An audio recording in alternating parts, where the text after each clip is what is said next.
नमस्कार, आप सभी का स्वागत है आप सभी के अपने चैनल ज्ञान सुधा पर। आशा करते हैं कि आप और आपके परिजन सभी स्वस्थ होंगे। इसी कामना के साथ आइए बढ़ते हैं आज के इस दिव्य क्रम की ओर। कभी कभी समय का चक्र ऐसा मोड़ ले लेता है जो सदियों में केवल एक बार होता है। एक ऐसा अवसर जिसके बारे में कहा जाता है कि अगर कोई इस अवसर को बिना खोए इसका सही सदुपयोग कर लेता है तो आप अपने जीवन की दिशा को बड़ी सरलता से बदल सकते हैं। लेकिन हैरानी की बात यह है कि इस रहस्य का उल्लेख खुलकर किसी भी सामान्य ग्रंथ में नहीं मिलता। ना ही ये बात सीधे तौर पर आपको रामचरितमानस में दिखाई देती है, ना ही ये रहस्य पूरी तरह से हनुमान चालीसा के समकक्ष पाठ में बताया गया है। फिर ये रहस्य आया कहां से? कहा जाता है कि भारत के कुछ प्राचीन साधुओं और सिद्धों ने जब वेद पुराण और उनके तांत्रिक ग्रंथों का अध्ययन किया तो उन्हें एक अत्यंत ही दुर्लभ उल्लेख मिलता है जो आज के इस दिव्य क्रमांक में हमने शामिल किया है। तो इसीलिए क्रमांक को पूरा अवश्य सुनिएगा ताकि संपूर्ण जानकारी से आप अवगत हो पाए और क्रमांक के ठीक अंत में उस रहस्य को हम उजागर करेंगे जो कि इस क्रमांक की मूल आत्मा के समकक्ष है। तो आइए बिना देर के हुए प्रारंभ करते हैं आज का ये दिव्य अध्याय। ऐसा कहा जाता है कि भारत के कुछ प्राचीन साधुओं और सिद्धों ने जब वेद पुराण और अन्य तांत्रिक ग्रंथों का अध्ययन किया तो उन्हें एक बहुत ही दुर्लभ बात समझ में आती है जिसका उल्लेख यहाँ पर दिया जाता है। ये उल्लेख एक गुप्त ग्रंथ में मिलता है जिसका नाम है रुद्र हनुमत रहस्य तंत्र।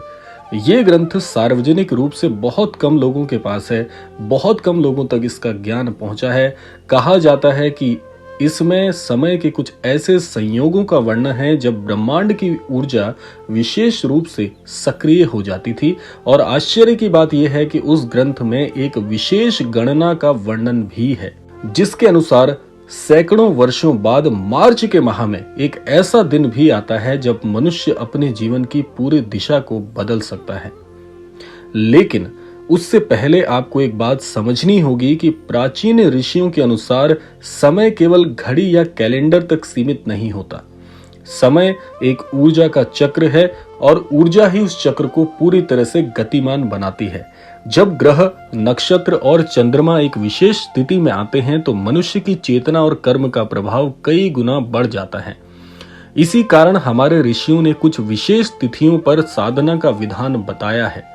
अब प्रश्न ये है कि मार्च में ऐसा कौन सा दिवस आने वाला है जिसे उस गुप्त ग्रंथ में अत्यंत महत्वपूर्ण बताया गया है।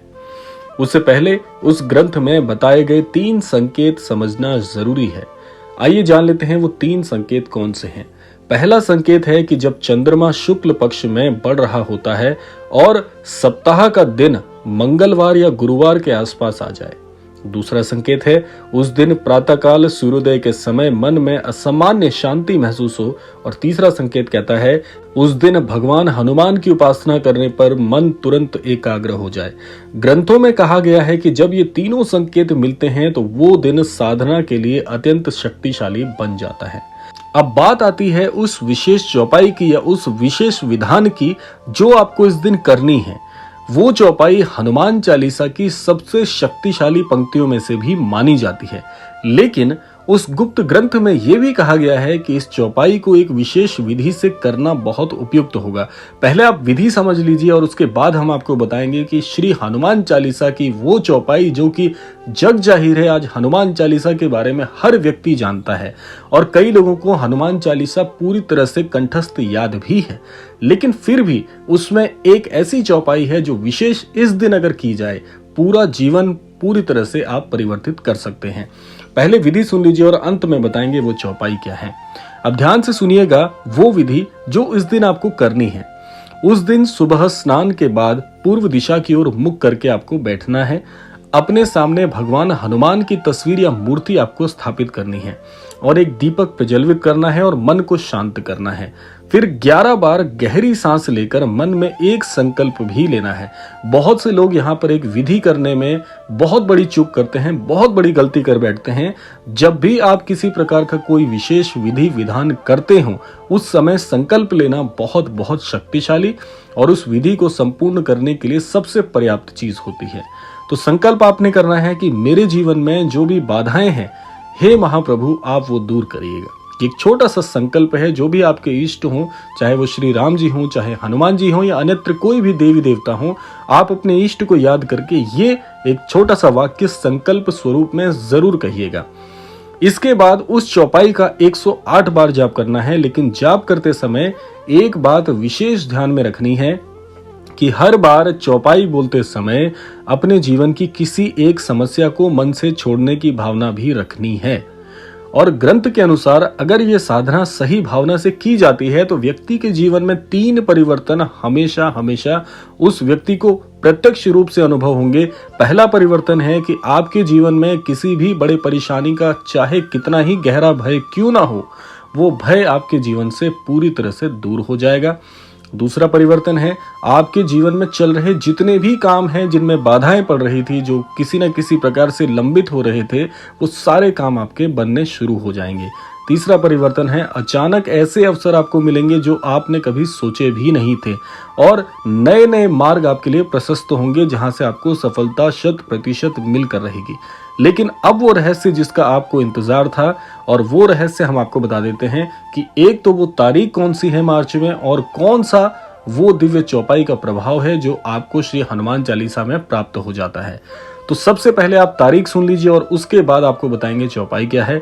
तो मार्च माह में आने वाली 11 तारीख बहुत बहुत शुभ होने वाली है, क्योंकि जितनी भी चीजें उपरोक्त हमने आपको बताई हैं वो 11 तारीख में पूरी तरह से प्रभावी होने जा रही हैं। आपका जीवन चाहे किसी भी स्तर पर क्यों ना हो, 11 तारीख वो दिन है जब आप पूरी तरह से अपने जीवन को जागृत कर सकते हैं, जीवन का पुनर्निर्माण आप कर सकते हैं केवल एक छोटी सी विधि से। और अब जान लेते हैं वो चौपाई कौन सी है। चौपाई आप सुन लीजिएगा, बहुत ही चित परिचित ये चौपाई है, और इस दिन अगर ये चौपाई 108 बार विधिवत तरीके से आप एक समय निर्धारित करके करते हैं तो आपकी सारी परेशानियां दूर हो जाती हैं। चौपाई है, नासे रोग हरे सब पीरा, जपत निरंतर हनुमत बीरा। ये जो चौपाई है इतनी दिव्य है। वैसे तो ये चित परिचित है, बहुत समय से आप इसको बोलते आ रहे हैं, पाठ करते आ रहे हैं, सुनते आ रहे हैं, लेकिन इस चौपाई का इस दिन यानी 11 मार्च को जो प्रभाव है वो कई गुना बढ़कर व्यक्ति को प्राप्त होने वाला है। जीवन को, मैंने जैसा आपको बताया, पुनर्निर्माण आप अपने जीवन का कर सकते हैं। तो आने वाली इस 11 तारीख को सुबह उस चौपाई का आप जाप जरूर कर लीजिएगा। और आप एक चीज और यहाँ पर सोच रहे होंगे कि अगर किसी कारणवश 11 तारीख हमसे चूक जाती है तो फिर ऐसी तारीख हमें कब मिलेगी। तो इसके लिए आप निराश ना हो। अगर 11 तारीख में आप किसी भी प्रकार से इस प्रयोग को करने में असमर्थ हो तो ऐसा ही एक प्रभाव 18 तारीख को फिर से बनने जा रहा है। यानी 18 मार्च और 11 मार्च, ये 2 दिन आप पूरी तरह से कहीं पर लिख लीजिए, इसको आप नोट कर लीजिए। 11 तारीख यानी 11 मार्च और 18 मार्च, ये 2 तारीख सबसे ज्यादा शुभ है, जिनमें एक जैसा प्रभाव है। लेकिन फिर भी मैं आपको कहना चाहूंगा कि 11 मार्च और ज्यादा प्रभावशाली है। लेकिन किसी कारणवश अगर चूक जाते हैं आप तो 18 तारीख में भी आप एक समय निर्धारित करके अपने जीवन में इसको प्रयोग में लेकर आ सकते हैं। तो अगर आपको ये रहस्यपूर्ण जानकारी अच्छी लगी हो तो इस वीडियो को लाइक कर दीजिएगा, कमेंट में जय बजरंगबली लिख दीजिएगा, जय गुरुदेव लिख दीजिएगा, और अपने सभी चाहने वाले से आप इस वीडियो को शेयर कर लीजिएगा ताकि ये जानकारी और लोगों तक भी पहुंच जाए और सभी लोगों का कल्याण हो जाए। इस कामना के साथ विदा लेने का समय आ गया है। मिलते हैं अगले क्रमांक में, तब तक के लिए जय गुरुदेव।